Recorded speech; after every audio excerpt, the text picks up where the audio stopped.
Hi, welcome back, everyone. Today is actually my day off from my regular job. But those of us that are entrepreneurs know that there isn't ever a day off because we always have something to do.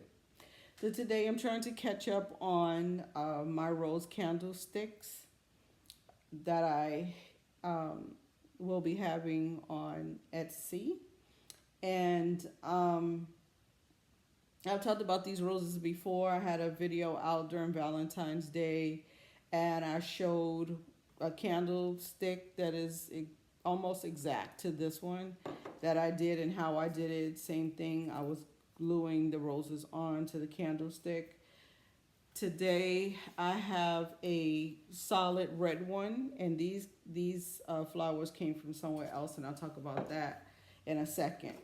Okay, so my candlesticks came from Dollar Tree, of course. And these roses, for those of you, this is your first time here, welcome. My name is V. This is Persistent Consistent Hustle. These roses came from Hobby Lobby during Valentine's Day.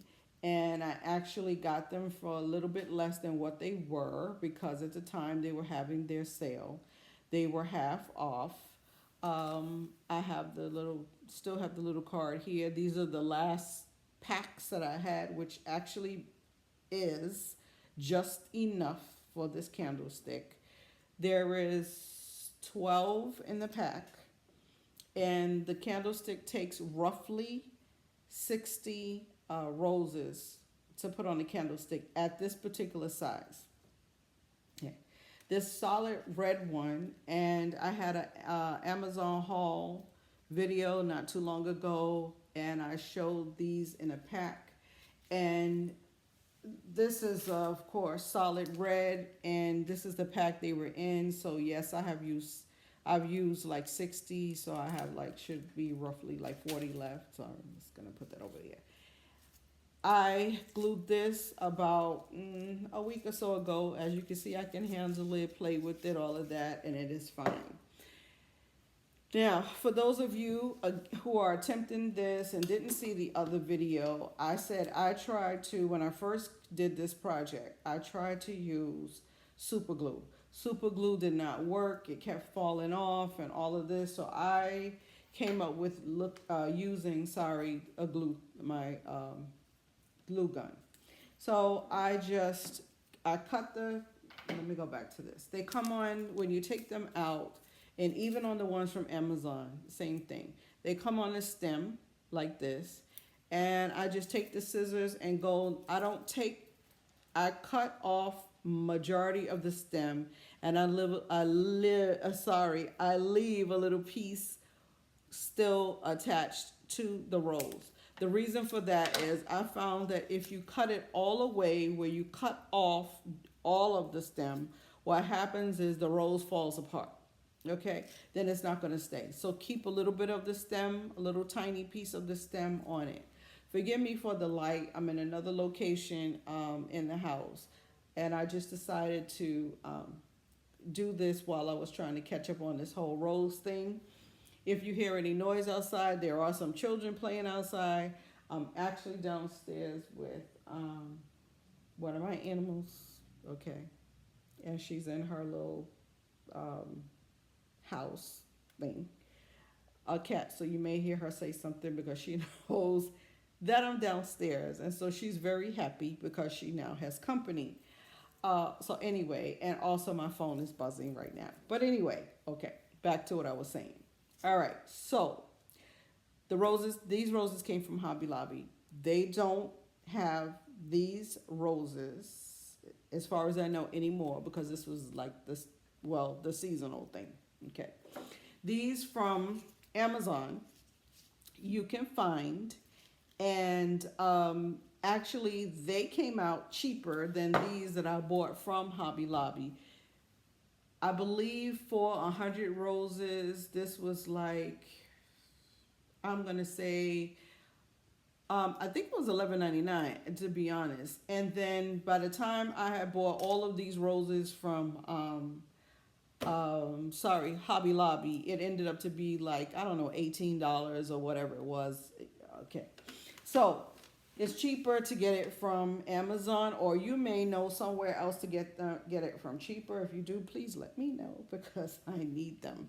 And I am actually going to do other colors and not just red. Right now I'm kind of red it out, and that's not really a word, because I have this full red one, and now I'm doing the original one that I did on the video.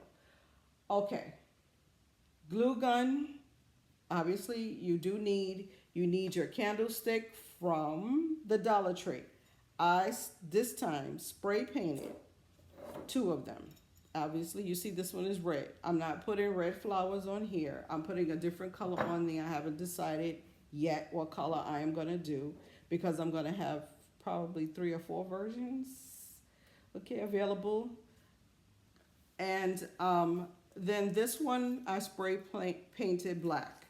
Takes you no time. Get you some spray paint, spray paint it, let it sit, I don't know, garage or outside, wherever you live. And 24 hours, it should be dry enough for you to go ahead and glue your roses on. I would wait 24 hours, even if you do it in the morning and you think it's dry at night. I will wait the 24 hours first, let it sit overnight before I start gluing my roses, okay? Just to be safe, because one, you don't want to have spray paint all over your hands, and you don't want to get spray paint on your table. Okay, so just take your glue gun, put your hot glue on there, watch your fingers, okay, and stick your flower on, and I would press it on with my thumb pressure, not too hard, but press it up against the glass for about a second or two, and then just leave it alone. You can pull off the little, you know how the glue gets a little stringy, you can pull that off. I would pretty much just wait, let the whole thing dry. I mean, you can pull some off, but I would let the glue, I don't know what's wrong with me today. The candlestick dry some before I start really pulling all of the little glue strings off. And just either randomly glue them on, or you can do them in patterns. The first one I did not do a pattern at all. All I did was glue the roses on as I saw fit, and it still looked nice. This one is more micro managed, so to speak, more patterned, I should say. And I'm not sure if I'm going to decorate a candle to go inside, but you know, it depends, because it looks, I mean, beautiful by itself, and a nice plain candlestick would be fine. But okay, that's up to you. So that's really the basics of these flowers, these flower candlesticks. I hope you enjoy the project, and let me know how it turns out for you if you decide to do it. Like I said, mine will be on Etsy. I'm going to add a little bit more to the candlesticks, like I said, but I'm not sure what. Have fun with it though. Okay. Thank you, and until next time,